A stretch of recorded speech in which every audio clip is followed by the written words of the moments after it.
പണപ്പെട്ടി എടുത്തേ അടങ്ങൂ എന്ന വാശിയിൽ നെവിൻ. നൂറ ക്യാപ്റ്റനായി വീടിനെ 3 ഗ്രൂപ്പുകളാക്കി തിരിച്ചിരിക്കുകയാണ്. ആരാകും പണപ്പെട്ടി എടുക്കുക? നെവിന് കൊടുത്ത ശിക്ഷ കഠിനമായോ? എല്ലാം നമുക്ക് ചർച്ച ചെയ്യാം. ഡേ 86 രാവിലെ 8 മണി മുതൽ ഉച്ചയ്ക്ക് 2 മണി വരെയുള്ള ലൈവ് അപ്ഡേറ്റ് ആയിട്ടാണ് ഞാൻ വന്നിരിക്കുന്നത്. So welcome back to Bigg Boss Malayalam channel. ആദ്യമായിട്ട് കാണുന്നവർ ചാനൽ സബ്സ്ക്രൈബ് ചെയ്യണം, ലൈക്ക് ചെയ്യണം, കമൻറ്റ് ചെയ്യണം. ആദ്യം നമുക്ക് ബിഗ് ബോസ് വീട്ടിൽ രാവിലെ നടന്ന പണപ്പെരുമഴ എന്ന ടാസ്കിനെ കുറിച്ച് സംസാരിക്കാം. ബിഗ് ബോസ് എല്ലാവരും ലിവിംഗ് റൂമിൽ വിളിച്ചു കൂട്ടുന്നു. എന്നിട്ട് ഈ സമ്മാന പെരുമഴയുടെ ടാസ്കിൻ്റെ കാര്യങ്ങളൊക്കെ പറയുകയാണ് ചെയ്യുന്നത്. അപ്പോൾ ഗാർഡൻ ഏരിയയിലാണ് ഈ ടാസ്ക് നടക്കുന്നത്. അതായത് ഗാർഡൻ ഏരിയയിൽ ഇങ്ങനെ കുന്നുകൂടി ഇങ്ങനെ പണങ്ങൾ വരും. അതായത് സമ്മാന പെരുമഴ പോലെ സ്റ്റിക്കേഴ്സും കാര്യങ്ങളൊക്കെ ആയിട്ട് ഇങ്ങനെ സമ്മാന പെരുമഴ എന്ന് പറഞ്ഞാൽ അറിയാലോ, ഇങ്ങനെ ഗാർഡൻ ഏരിയയിൽ നിറയെ പണങ്ങൾ ഇങ്ങനെ വന്ന് വീഴും. അപ്പോൾ അത് വന്ന് വീഴുന്ന സമയത്ത് എല്ലാവർക്കും പോയി എടുക്കാവുന്നതാണെന്ന് പറയുന്നു. പക്ഷേ നെവിന് മാത്രം എടുക്കാൻ പാടില്ല എന്ന് ബിഗ് ബോസ് എടുത്ത് പറയുന്നുണ്ട്. അപ്പോൾ നെവിന് എടുക്കാൻ പറ്റാത്തതിൻ്റെ കാരണം പറയുന്നത് നെവിൻ ഷാനവാസിനോട് ചെയ്ത തെറ്റുണ്ടല്ലോ, അതുകൊണ്ട് അതിന് പണിഷ്മെൻ്റ് ആയിട്ടാണ് നെവിന് പണപ്പെട്ടി നിഷേധിച്ചിരിക്കുന്നത്. അതുകൊണ്ട് നെവിന് എടുക്കാൻ പാടില്ല, ബാക്കി എല്ലാവർക്കും എടുക്കാം എന്ന് പറയുന്നുണ്ട്. അപ്പോൾ ഇത് എടുക്കാൻ പോകുന്ന സമയത്ത്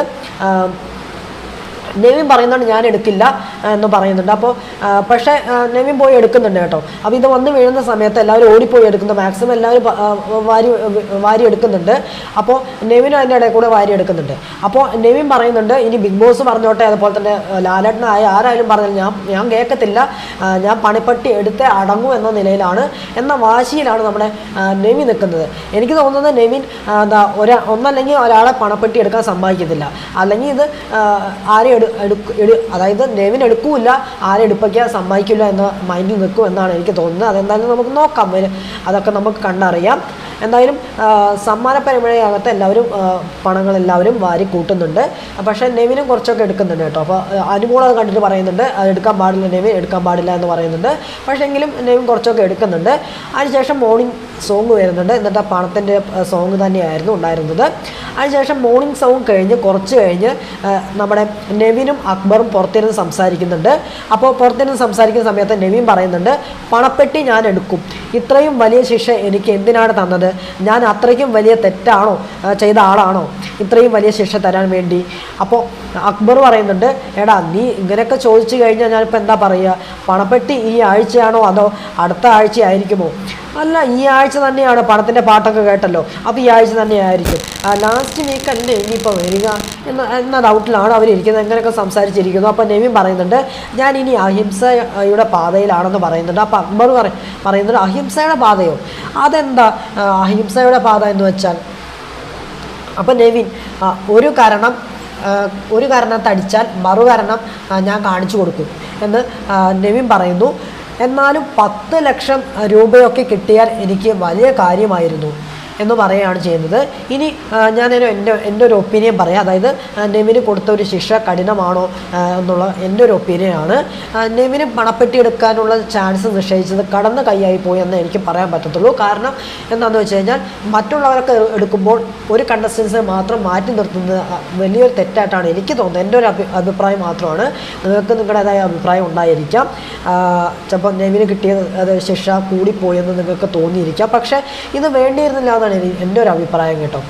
പക്ഷേ നെവിന് ശിക്ഷ കൊടുക്കാമായിരുന്നു, ഒരു ചെറിയൊരു ശിക്ഷ അല്ലെങ്കിൽ ചെറിയൊരു പണിഷ്മെൻറ്റ് അല്ലെങ്കിൽ വേറെ എന്തെങ്കിലും പണിഷ്മെൻറ്റോ എന്തെങ്കിലും കൊടുക്കാമായിരുന്നു. പക്ഷേ ഇങ്ങനെ പണപ്പെട്ടി എടുക്കാൻ പാടില്ല എന്നൊരു ശിക്ഷ കൊടുക്കാൻ പാടില്ല എന്നാണ് എൻ്റെ ഒരു ഒപ്പീനിയൻ. ഓക്കെ, അതിനുശേഷം മോർണിംഗ് ആക്ടിവിറ്റി വരുന്നു.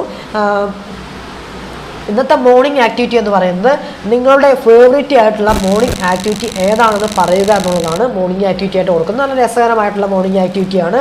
എല്ലാവരും വന്നിട്ട് അവരുടേതായ ഫേവറേറ്റ് മോർണിംഗ് ആക്ടിവിറ്റി കാര്യങ്ങളൊക്കെ പറയുന്നുണ്ട്. ആദ്യം അനീഷാണ് വന്ന് പറയുന്നത്. അനീഷ് വന്ന് പറയുന്നത് ഇങ്ങനെയാണ്, ഇവിടെ ഫേവറേറ്റ് സീൻ പറഞ്ഞ സാധനമാണ് എൻ്റെ മോർണിംഗ് ഫേവറേറ്റ് ആക്ടിവിറ്റി ആയിട്ട് എനിക്ക് പറയാനുള്ളത് അനീഷ് പറയുന്നു. അതിനുശേഷം നമ്മുടെ ഷാനവാസ് വന്ന് പറയുന്നുണ്ട് സാബുവിനെ ചേഞ്ച് ആക്കാൻ വേണ്ടി 15 മിനിറ്റ് ചിരിപ്പിക്കാനുള്ള സാധനം കൊടുത്തതാണ് എൻ്റെ ഫേവറേറ്റ് മോർണിംഗ് ആക്ടിവിറ്റി എന്ന് ഷാനവാസ് പറയുന്നു. അടുത്ത അനു വന്നിട്ട് പറയുന്നുണ്ട് നെവിൻ്റെ സൂംബയാണെന്ന് പറയുന്നു.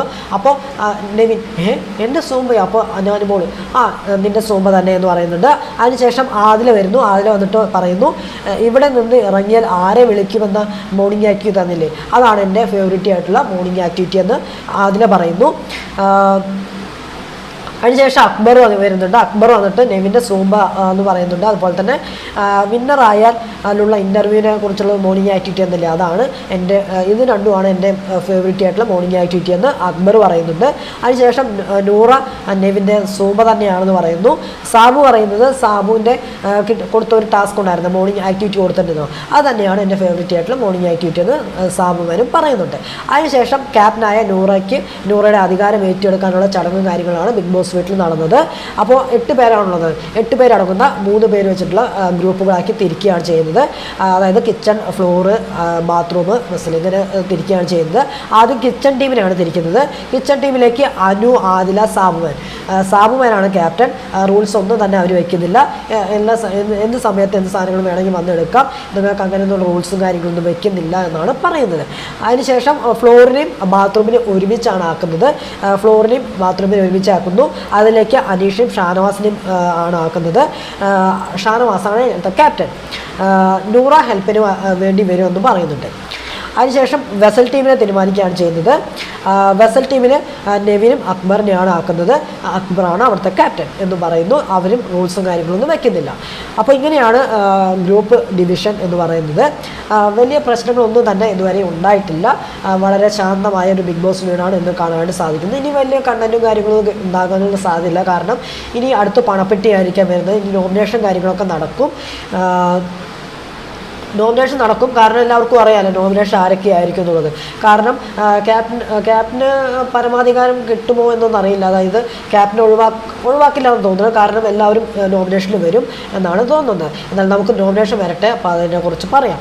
ഓക്കെ.